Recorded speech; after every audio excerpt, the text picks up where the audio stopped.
Okay, so now it's time for us to analyze the structure. To make this a little bit easier, I went ahead and made a copy of this page so that we could have a clean copy to work with here to analyze the structure of paragraph 2. All right. Now, this whole thing is about labeling and deciding what things are. So it starts with many workers lost their jobs with the introduction of steam powered machinery during the Industrial Revolution. Okay. So, therefore, the AI revolution will cause many people to be out of work. So we know that that is an intermediate conclusion. What is this first thing? Well, it could be one of two things. It could be a reason, or it could be an argument element evidence. I can tell you I've checked the Mark script. They would accept either one for that. So the AI revolution will cause many people to be out of work. Now, this is an intermediate conclusion, okay? But it's also a reason because it's going to keep building. Long-term unemployment leads to poverty. That's another reason. So we'll call that reason 2, okay? And poverty results in starvation and civil unrest. Call that reason 3. So AI will cause starvation and civil unrest. Now, these two conclusions here. AI revolution will cause many people to be out of work. Therefore, AI will cause starvation and civil unrest. Okay, that is the correct sequence. So this is so the way they do this is they just call it the conclusion.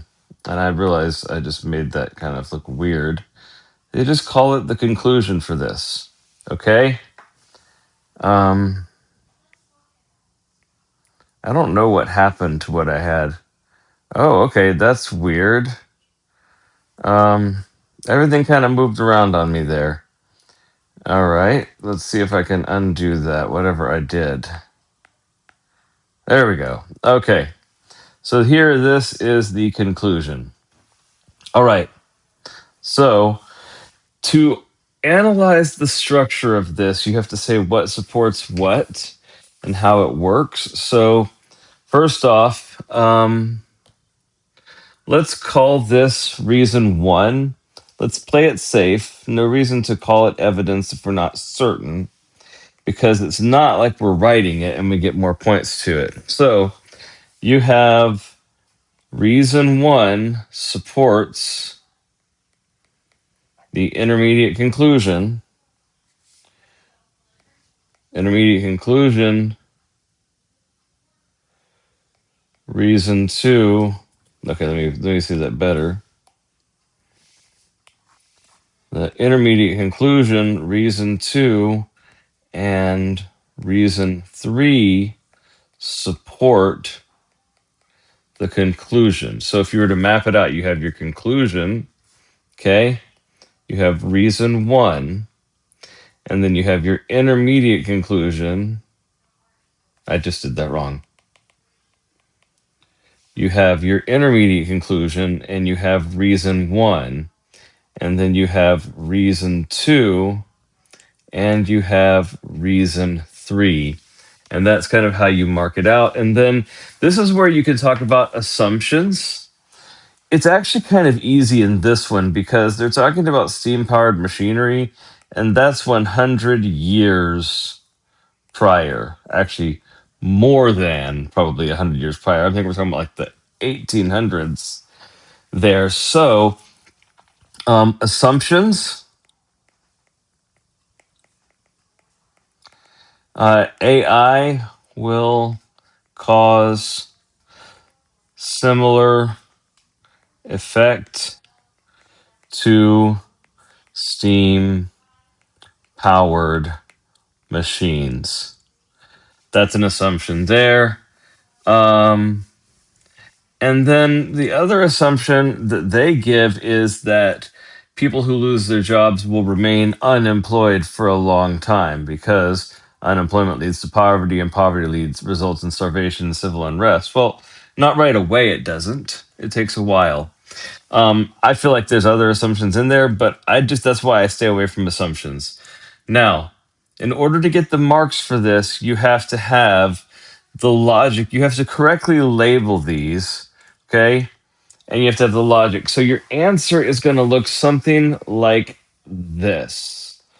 Let me flip this. I'm sorry to do this mid video because that's annoying. But let me flip it here and we'll talk about it. So the answer would be something like the first sentence.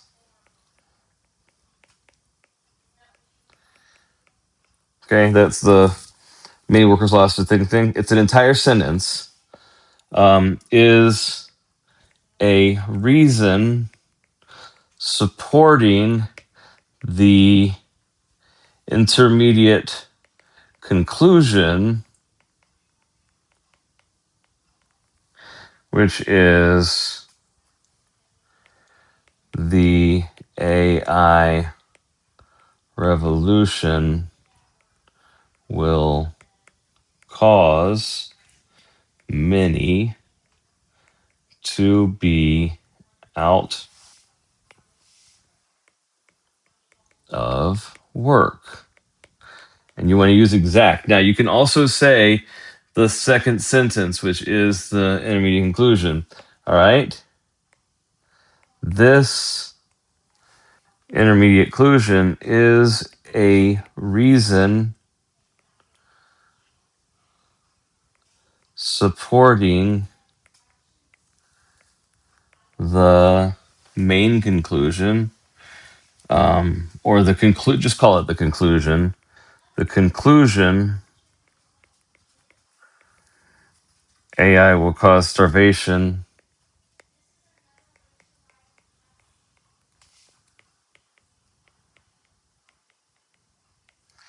and civil unrest. Okay, which is also supported by reasons, and then you can list them if you want to. Long-term unemployment leads to poverty. I'm going to go cursive, sorry. Long-term unemployment leads to poverty, and then poverty results in starvation and civil unrest.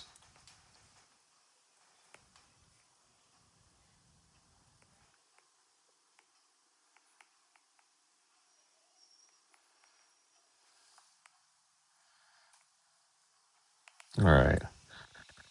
It's a pain to write it out like a paragraph, but if we were looking at this from a mark scheme perspective, you would get marks, and it's a max of 3 for correctly labeling this, okay? For correctly labeling this intermediate conclusion, okay? And then for correctly labeling that this is a reason and that that is a reason, and for correctly labeling that that is the conclusion, okay? Max of 3. So you have 5 out of 3 there. And then each relationship between two elements you get. Okay, so they list out reason 1 supports IC. Yep. Okay. IC supports C. Yep. Reason 2 supports C. And reason 3 supports C. They said jointly. And that makes sense because they do kind of have to go together.